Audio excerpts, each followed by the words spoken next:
About the Birds provides you with weekly analysis, game recaps, informative interviews, and it's all birds all the time. What's going on, everybody? It's Johnny Lecca and Matt. We are here to break down some Eagles. You know, I was thinking about something, Matt. You know what I miss? Football? Well, besides football. It's in regards to the show. Ooh. What's that?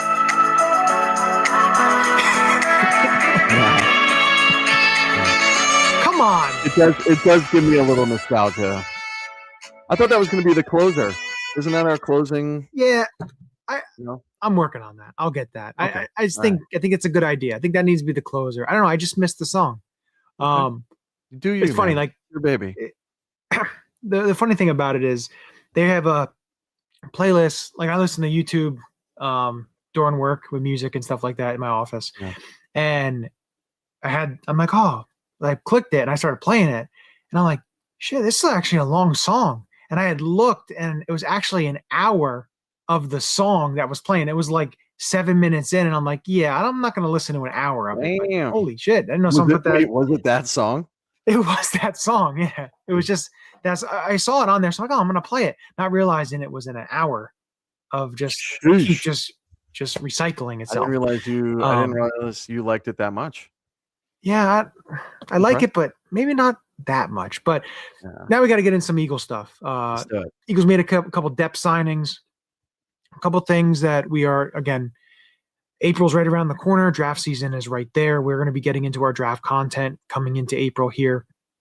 I'm going to talk a little bit about adding the depth to the roster, as you see the title, and some ideas of some other needs the Eagles need to maybe add some depth. Like we'd like to see a trade, of course. We'd like to see some bigger names added. But again, this is what they need to do with the way the roster is. You don't want to be adding 12 to 15 undrafted free agents to the roster unless you're a bad team to see what you got. We do love those undrafted free agents. Listen, you do, but you do need some veterans to be able to, especially when you're losing a lot of players, you want to add some veterans in there that have been there before. And that can give you some meaningful snaps in case you have an injury. And speaking of that, they re-signed Fred Johnson, who was swing. He's your swing tackle. He took over for Lane Johnson last year. I thought he played pretty well for what he was hitting. I thought he did a good job there. You need that. You need that swing tackle. You need that veteran in case there's an injury, and that's what Fred is. And it's good to have him back. And he has played in this type of system. I know he was in Jacksonville in the offseason last year. I believe he was with the Bengals with Zach Taylor. So he's been somewhat in this offense. So I'm happy to have him back. And then they add wide receiver Elijah Moore, who was with a cup of coffee with the Broncos last year and was with the Bills, only had 9 catches. But of course, before that was with the Browns and the Jets, drafted by Joe Douglas, a slot receiver, prototypical slot receiver. And he's still pretty young. He only turns 26 in a couple days. So, and he's also AJ Brown's confidant, best friend. So again, another interesting angle to that. Whether it means anything, you don't know, but it's just an interesting thing there. I mean, it doesn't mean nothing. No, it doesn't mean nothing, but it is interesting. Is that why they signed him? I don't know. But it doesn't hurt, right? No, it does not. And folks saying that he's signing here because we're trading AJ. I don't think this is any indication into AJ's standing other than maybe it's trying to keep him here. Right. I think that's the only thing. I don't think it's negative for him in any way. Because he's not proven enough. No offense to him as a player, but he's not proven enough to hang your hat on, right? I think he's potentially an upgrade for Dotson. But he gives you that true slot player that we've been looking to play, looking to get in this offense.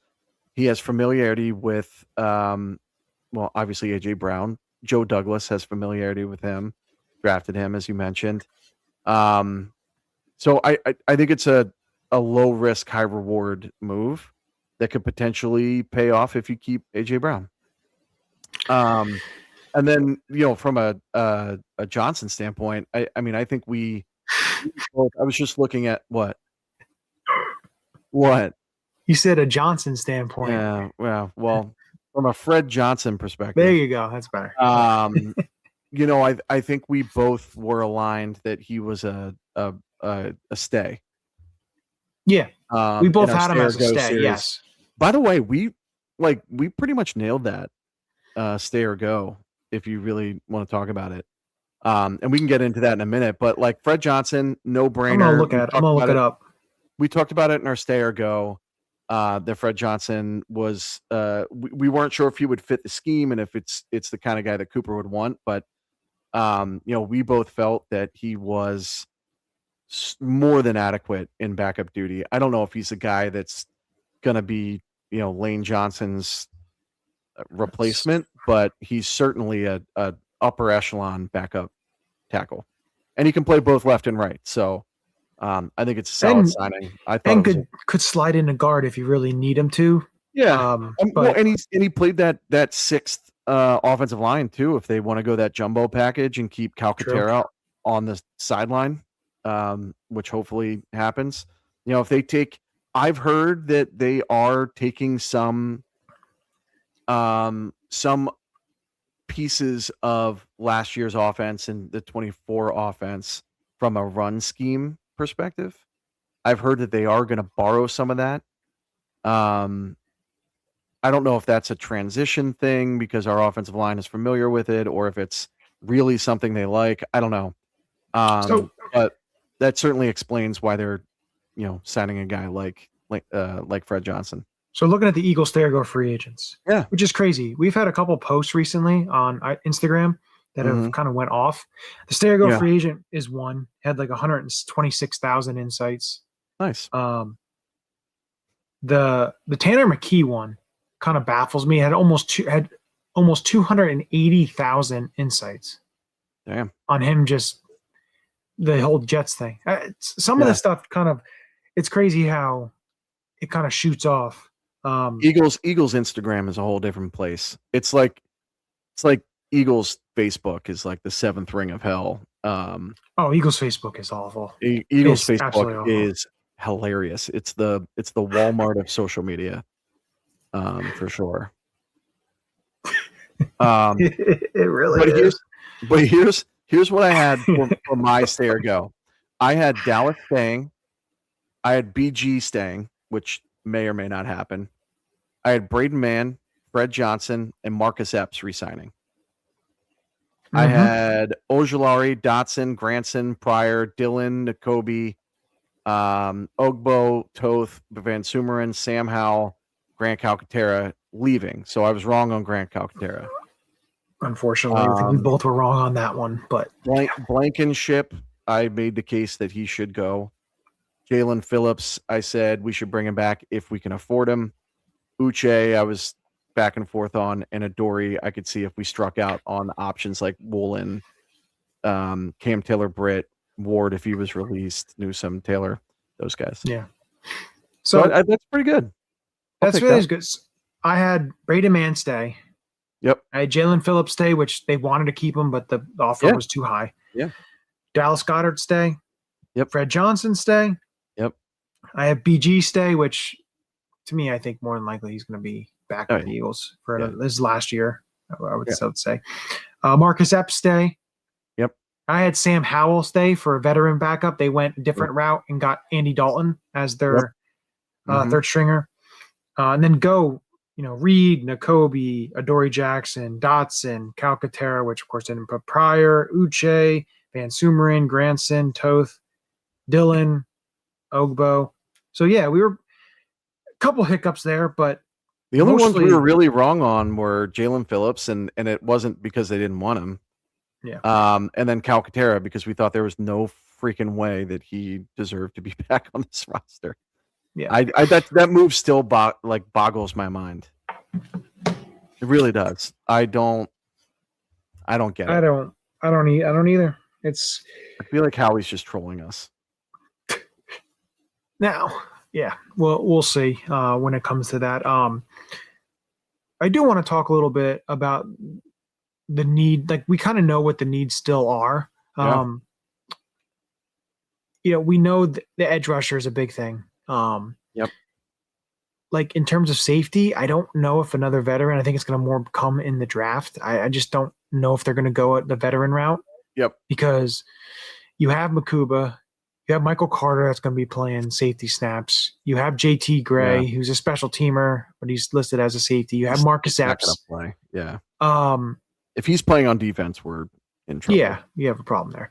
But I think they go with the safety in the draft, which, you have that, then you can learn. Not sure how much he's going to play, but the way that you look at it is you have Epps, Makuba, and then maybe Michael Carter playing the third safety snaps until the rookie's up to speed or whatever it may be. But edge, definitely. It's good. I could see them adding a veteran, because right now you have 3, right? Unless they're really comfortable with Andre Sam, if they think Andre Sam's going to take that next step, I could see them adding like a special teams guy that has more experience on defense than a JT Gray. But more than likely it's going to come in the draft. I'd say in the top 4 rounds. And I would say I wouldn't rule out a potential trade for a safety. Now it may not be like a Jesse Bates, right? Which would be incredible. But I don't think anybody saw the CJ Gardner-Johnson trade coming when it happened. Yeah. I could see someone like that maybe. Grant Delpit from the Cleveland Browns. Dude, love that. Or the Bengals have like 15 safeties. Like Jordan Battle's out there. Yeah, that's interesting. That could definitely be something. I still think they need an interior veteran offensive lineman. 100%. That's definitely something of need, I would still say. Of course, we said edge rusher. It's going to be like, could they add a veteran linebacker?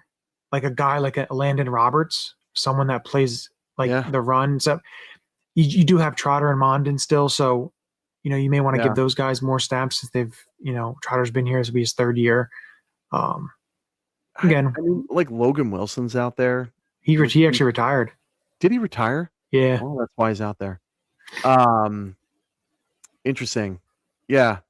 I know we covered a couple weeks ago that there were some interesting guys still out there at linebacker. I think you're right there. A Lloyd Cushenberry or someone that can play guard center would be interesting. James Daniels would be very interesting because he has tackle experience too, right? I thought he was just guard center. Was he? But I knew he was drafted as a center and he played some guard. Maybe think of James Hudson, who was signed by, I forget who signed him. But I have heard that the Eagles are still very much monitoring the edge position. I don't know if that means in the draft. I don't know if that means trade. I have heard that there's interest in a Jonathan Grenard. I think you need somebody that's like, I understand. Like, I still think you need to get an edge in the first 3 rounds. But I do also think you need another edge that's going to be your guy. Like, you need to have you need a closer. You need a closer. Yeah. You need a guy. Like, I love Hunt is obviously on an upward trajectory. Nolan, their concern is that he can't stay healthy. Yeah. And then you have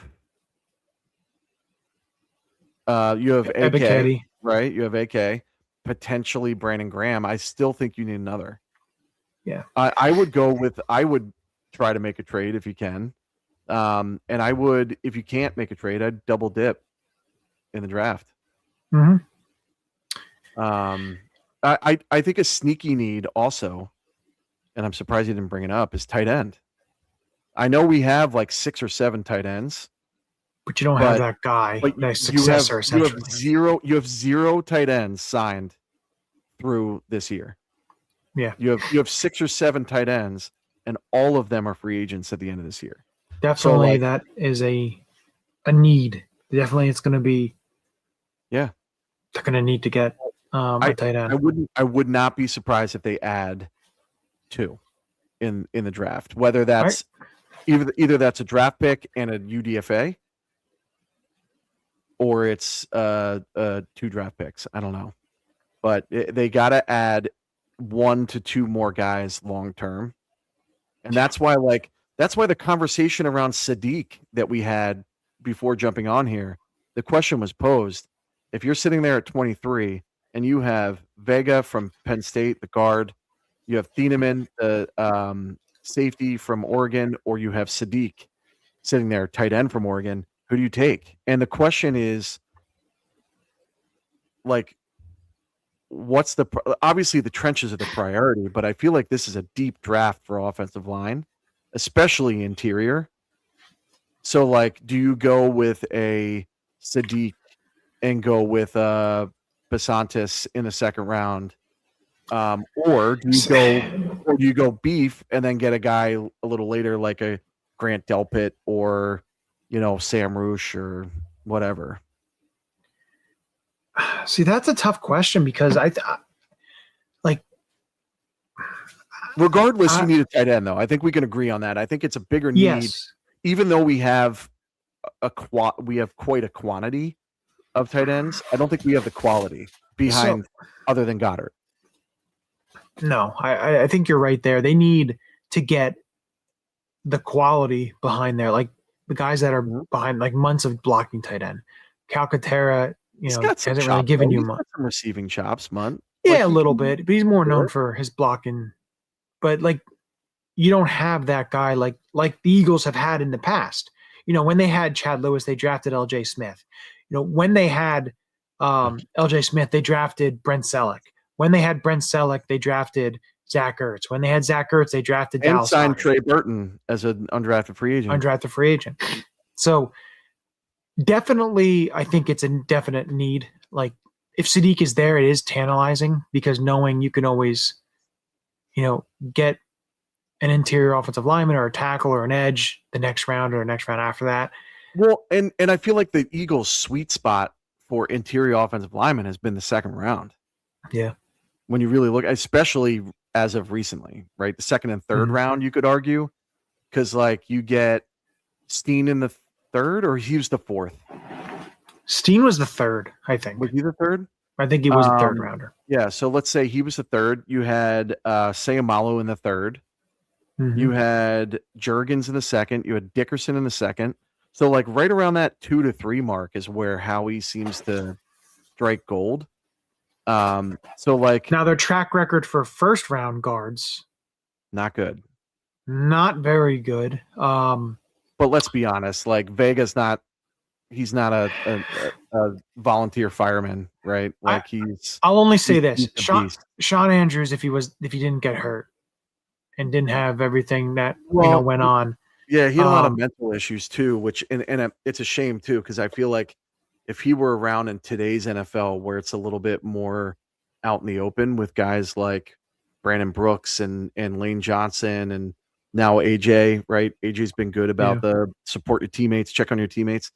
I feel like if he had played in today's NFL, he would have had a longer career, which is such a thing to think about. You also heard about, when he was there too in Philly, a lot of not so great things coming from the apparent leader of the team who had the ball most of the time that couldn't get them over the hump. That's all I'll say. So unfortunately it sucked because he was destined to be top guard in the league for multiple seasons. But it unfortunately the Danny Watkins experience didn't work out very well whatsoever there either. I mean, if Vega's there, I feel like you almost have to draft him. If he's there at 23, I think absolutely. You could argue that he's the best player in the draft, regardless of position. That's not hyperbole. I think, and maybe it's just because it's this year. It's not a super strong draft. It's a deep draft, but it's not a strong draft. If that makes sense. Strong draft apparently is next year. A lot of Yeah. people are saying. Well, that's what they say. Yeah, say it every year. Seems like. Yeah. I think he's a no-brainer if he's there, or you're in position to trade up. As much as I would love to see Sadiq in this offense with that speed, I think you could get a guy like Oscar Delp that can, he runs a 4.4 and he's much bigger. Yeah. Better blocker. I don't know. It's super fascinating. And we talked about this last week. One of the most interesting things about the mock draft is experimenting what happens if you go with a certain position, because there are runs on certain positions that you don't anticipate, because you're like, oh, I can get Basantis in the second round at pick 54, and then all of a sudden there's a run on guards and he goes one pick before you. Exactly. Now, I want to talk about something else that we really love, and that is good old numbers. Oh, hell yeah. Jersey numbers. Let's get into it. Got to talk a little bit about that. Yeah. So as we had some of the Eagles, you're seeing some numbers. Tariq Woolen, number 2, you see that out there on, I think, Fanatics or NFL Shop or whatever it is. Yeah. You see some announcements. Temp Daddy also put it out there for anybody looking for a good Twitter follow or X follow. Everything's down at the bottom. Daddy, at Temp Daddy. Check it out. Been dropping scrolling there right now. Hashtag the number analysis. The number thing is always fun to think about. So Tank Bigsby is switching to number 8 from 37. I don't love it. I like it better than 37. I do too. I like 4 was such a good number on him. Yeah, but Nolan Smith has 4. I know. Well, he has 3. No, Jake Elliott has 4. Sorry. Nolan Smith has 3. 4 was such a good number on him because it's not like a round number. You know what I mean? Like, it doesn't have curvature to it. He has kind of a harsh number. I missed it. Can we talk about how I miss the days when running backs were in the 20s and 30s? Yeah, it seems like everyone now is in the single digits. 32 used to be the number. 32 and 22 were Ricky Rondon Waters. Yeah. I missed that. I was kind of hoping he'd go for like a 32. I thought 0 would look kind of tough on him. 32 would have been pretty cool. Just thinking about which is now available. Now Reed Blankenship no longer is an Eagle. Who knows? Maybe Pierce takes it. Could because be. 31 is owned Andre by Sam. Andre Sam. Also, number 21 is also available now that Sidney Brown is no longer there. I think Epps is going to take that. I was going to say because Epps can't have 22 because 22 is already and he was one with the Raiders. Williams. Yes. So I'm putting the two together. Now, he was 37 and 39 with the Eagles, but I'm not really sure those numbers for. Yeah, I think those are more 21. fullback numbers. Or it's funny. We should do a show in the offseason. I do this sometimes where I say a number and I rattle off the first Eagle that came to my head. Not necessarily the best one that wore that number, but the first one. When I say 39, who's the first one that pops up? Stanley Havili. Wow. Quentin Depps. Quentin Depps is a good one too. Yeah. I believe he actually follows the Instagram page, so we should play that game. Shout out to Quentin Dempsey for following us. Underrated kick returner. Go ahead. Yes, very underrated. I believe he had a kick return touchdown against the Eagles too when he was with. He did the Texans, right? Yeah. All right. I'll give you one, and then we can make that another show. But I'll give you a number. Do okay? It. Yeah. I'm afraid. Why? Because I want to give you some obscure number. You're not gonna do some like shit number. All right, go ahead. All right. 73. I would say Andrews. That's the first one that comes to my mind. Okay. Because that was Sean Andrews, right? He was 73.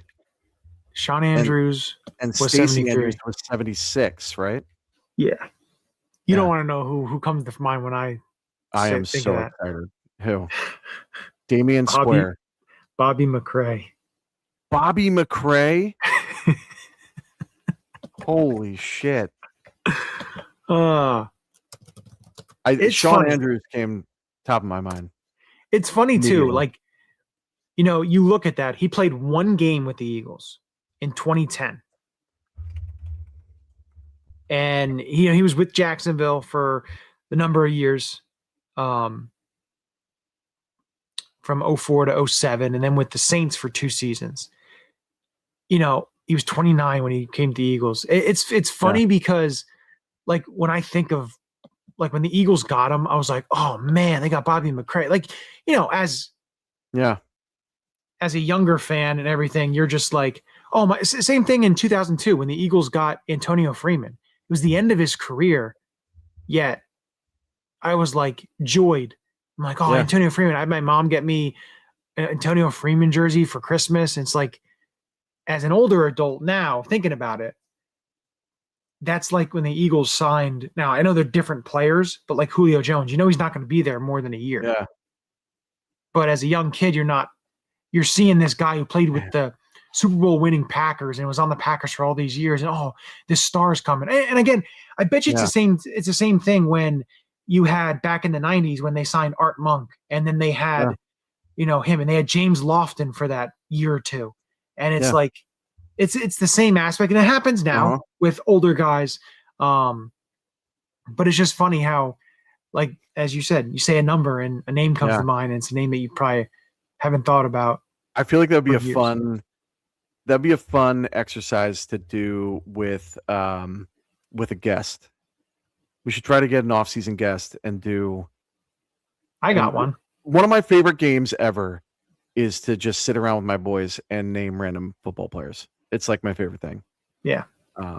So I think we should do that for one of our. It's like the same thing. Like, you go and you're like, you say a name and you got to say what college they went to. And it's like, now I know nowadays it could be tougher because they could have went to 4 or 5 colleges. Yeah. Or you say a guy and you have to name a player that played on a team that he played on. That's a good one. You know what other thing? By the way, Bobby McRae, sorry, before we get sidetracked, elite aesthetics for an edge rusher. Very. That if you're listening or watching, Google Bobby McRae and check out his aesthetics, man. That is top notch, especially with the Jaguars. Like, those old school jerseys are so good. Oh yeah. It's very funny because with the loop on the face mask and the I love those. They don't do that anymore. Loop. No, they don't. No. They don't do big cages anymore. I miss that. No, they don't have any really big cages anymore. They're trying to keep it as light as possible, which I understand. I get that.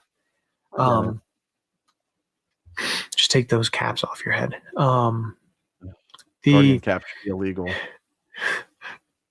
You need one. No, like I forget when. I think maybe it was a couple years ago. I looked in depth, like over the hill edge rushers that the Eagles signed that didn't do anything. Yeah. And this may have been before Ryan Kerrigan and all that. So he was the overest of the hills. He was awful. Bobby McRae would go there. I know he didn't have Quinn. Robert Quinn would qualify. Michael Sinclair, the former Seattle Seahawks pass rusher. That was back all the way. Marco Coleman. Oh my goodness. They signed Marco Coleman back in the day. Yeah. And then you look at right after, and the reason it started was right after Reggie. I was looking at how long it took them to essentially fill that slot. William Fuller did a great job, but he wasn't an over the hill guy. He had double digit sacks in his 3 years with the Eagles, and he was in his early 30s too, 32, 33, and 34, I believe.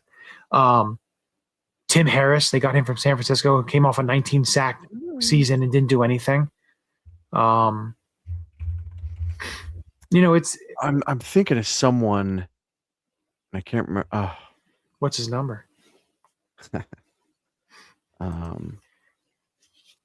What team did he used to play for? Because there's a guy, Keith Millard, from the Vikings. He was a big-time pass rusher that didn't really do much with the Eagles. I wouldn't say over the hill, but like Bennett was an interesting one. Michael Bennett. You know who I loved? Chris Clemens. Oh, Chris Clemens was good. Chris Clemens was so underrated. Oh, Will Howard. Darren Howard, you mean? Was it Darren Howard? Yeah. Darren Howard. Yeah. I think Darren Howard was. He had a decent career. He was a solid player. He was good against the run. He was a solid player. I think what overshadowed him was the emergence of Juque Parker, whatever you want to, because they got him from Tennessee.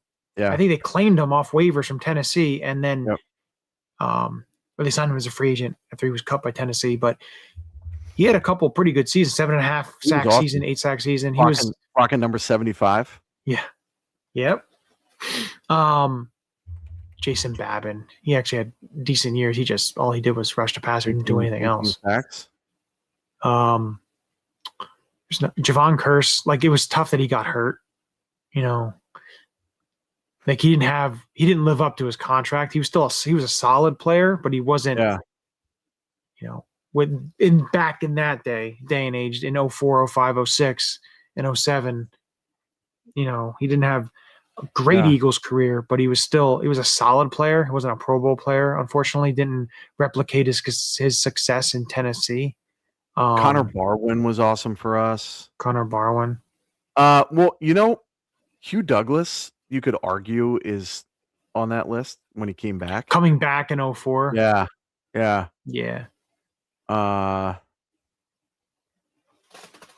Oh man, Trent Cole. What a beast. Trent Cole. 5th round pick out of Cincinnati. Dude, it's a hell of a pick. It was awesome. We just went on a big time tangent. But also to finish out the number aspect. So we need tight ends. Yeah, that is true. Hollywood Brown is taking number 0. Yep. It looks to. That's a solid number. Which is fine. That's great. Yeah. Because number 8's gone by Tank Bigsby. Is that the first time a wide receiver is wearing 0 in Eagles history? Yeah, because Swift and then 2 defensive players. Yeah. So it'd be the first time. Wasn't the first one to wear 0 for us. He was just the first one most recently. Who was the first one? That's a good trivia question. Yeah, I'll look it up. Okay, as you look it up, I'm trying to think of who else. I don't think that anything else was named or revealed. I think it was just those guys. Oh no, Ebiketie, who actually quote tweeted. Ebiketie is 17. He actually quote tweeted your tweet, which was pretty cool to see. That's awesome. If you're listening, AK, you should come on the show. I don't think you're listening, but So we have that. So we'll get more numbers out, but did you find out who wore 0? No, it's only showing Huff, Swift, and Uche. So field goal kicking, garbage picking, Philadelphia phenomenon. No, I feel like there was. I think he wore 00, by the way. There was someone in like the 30s. Barney Gorman. Because I remember Rube put out this big article about how it wasn't the first player, and I'm trying to find it. All right. As you do research. Well, for next week, I'll come prepared. Yeah, for next week. That's your homework to get there that. You go. But like I want to always say, we appreciate everyone tuning in. Everything is at the bottom. Follow us. Make sure you're following along with all the news coming on. We're posting anytime the Eagles sign somebody, trade for somebody, you'll get it. You'll get the graphics. You maybe get some highlights depending. If it's an offensive lineman, it's hard to get highlights of them. But if it's a skill position player, defensive player, or someone that you can find some highlights, they'll be posted. Draft Vega, there's definitely going to be some highlights. They definitely will be of those. That is correct. With April coming up, we have that content coming. So make sure that you're tuning in. Make sure you have the notifications on. Yeah. As we switch to April, get ready for the draft content because we're officially under 1 month. I also have another fun thing we could do in the off season when it comes. Okay. Maybe do a little immaculate grid football. That would be fun. Dude, that is so hard, but so fun. I'm Yes. definitely down for that. So definitely something we can work into, maybe doing it in the off season, doing it at the end of every show, doing the immaculate grid, working on that. Love that. Love that. So as we always like to say, we appreciate everyone joining, and catch us next week as we start to get into our draft content. But with that, as we always do, we end it with a very happy and joyful Go Birds! Go Birds! This is Matt Ware. Hey, for all the Eagle content you need, go follow All About the Birds. They do a damn thing. Check them out. Hey, Eagles fans, I may be in Tampa, but I know where to find the best Eagles content out there. Check out my friends at All About the Birds. Philadelphia, what's up? This your boy Freddie Mitchell, a.k.a. Fred X. It's all about the bird. All birds all the time. All birds all the time. All About the Birds provides you with weekly analysis, game recaps, informative interviews, and it's all birds all the time.